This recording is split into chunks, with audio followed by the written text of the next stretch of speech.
المباراة. تصل إذن إلى نيفيز مرة أخرى، اللاعب الذي يقود الهجوم يلعبها عرضية، جول جول عن طريق القناص. القناص يسجل أول أهداف في المباراة.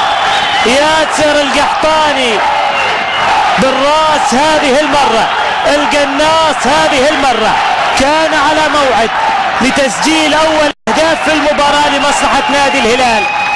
هدف إذن دون رد مع الدقائق العشر الأولى لشوط المباراة الأول.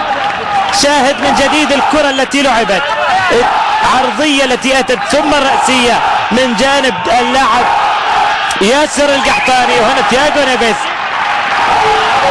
أرسل العرضية ويأتي الاستكمال بعد ذلك من جانب اللاعب القناص. هو قناص بالفطرة اللاعب ياسر القحطاني، اللاعب الذي تقدم لنادي